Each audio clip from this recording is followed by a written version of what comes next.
എൻ്റെ ഒരു അഭിപ്രായത്തിൽ ഒരു നാർസിസ്റ്റിക് ഇൻഫ്ലുവൻസിങ് മെത്തേഡായിരുന്നു ശരിക്കും ഫോറിനേഴ്സ് നമ്മുടെ അടുത്ത് കാണിച്ചിരുന്നത്. കാരണം ഞങ്ങൾ വന്നതുകൊണ്ടാണ് നിങ്ങൾ അവിടെ ആ ഒരു മാറ്റം ഉണ്ടായത്, ഞങ്ങൾ വന്നതുകൊണ്ടാണ് നിങ്ങൾക്ക് ഇതുണ്ടായത്, ഞങ്ങൾ വന്നതുകൊണ്ടാണ് നിങ്ങൾക്ക് ഇംഗ്ലീഷ് വിദ്യാഭ്യാസം ഉണ്ടായത്.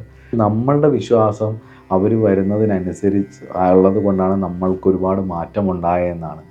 നമ്മുടെ വീട്ടിലൊരു നാർസിസ്റ്റ് ഉണ്ടെങ്കിൽ, അല്ലെങ്കിൽ നമ്മുടെ റിലേഷൻഷിപ്പുകളിൽ ഒരു നാർസിസ്റ്റിക് അബ്യൂസ് നമുക്കുണ്ടായിട്ടുണ്ടെങ്കിലും ആ അബ്യൂസിൽ നിന്ന് നമ്മൾ പുറത്ത് ചാടിയാലും ശരി, ഇടയ്ക്കിടയ്ക്ക് ഒരു ട്രോമ കണക്ഷൻ അവരുമായിട്ടുണ്ടാകും. കാരണം എന്താ വെച്ച് കഴിഞ്ഞ് കഴിഞ്ഞാൽ നമുക്ക് തന്നെ ഒരു കൺഫ്യൂഷനായിരിക്കും, ആണോ അല്ലയോ. കാരണം ഒരു നാർസിസ്റ്റിക് കൾച്ചറൽ അബ്യൂസിൻ്റെ ഒരു വിക്റ്റിമും കൂടിയാണ് ഇന്നത്തെ ഒരു ജനത. കാരണം അവരുടെ വിദ്യാഭ്യാസ രീതികളും ഒക്കെ പൊളിച്ചെഴുതേണ്ട വിദ്യാഭ്യാസ രീതികളൊന്നും എഴുതുന്നില്ല. കാരണം വെച്ചാൽ അത്രയും സ്വതന്ത്രമായിട്ട് പഠിക്കാനോ പ്രയത്നിക്കാനോ ഒന്നും പറ്റുന്നും ഇല്ല എന്നുള്ളതാണ് പല കാര്യങ്ങൾ കൊണ്ടും സത്യം. കാരണം ഒരു പർട്ടിക്കുലർ പ്രൊപ്പഗൻഡയിൽ നിന്നുകൊണ്ട് നമുക്ക് ഇതൊക്കെ നോക്കാനും പറ്റത്തുള്ളൂ.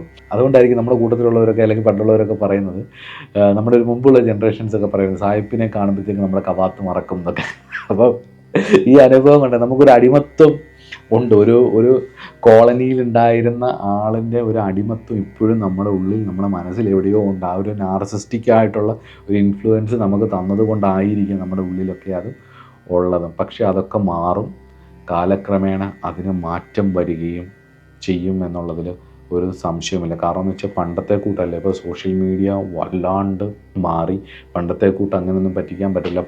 കുറേ പരസ്യം ചെയ്യാം, പല കാര്യങ്ങളും ചെയ്യാമെങ്കിലും അന്വേഷിച്ച് പോകുന്നവന് എവിഡൻസ് കിട്ടുന്ന ഒരുപാട് സ്ഥലങ്ങൾ, ഒരുപാട് പഠന റിപ്പോർട്ടുകൾ കിട്ടുന്ന, ഒരുപാട് അങ്ങനെ പൂഴ്ത്തിയൊന്നും വെക്കാൻ പറ്റത്തില്ല, പഠന റിപ്പോർട്ടുകൾ കിട്ടുന്ന ഒരുപാട് കാര്യങ്ങൾ ഇന്നും നമുക്ക് അവൈലബിൾ ആണ്.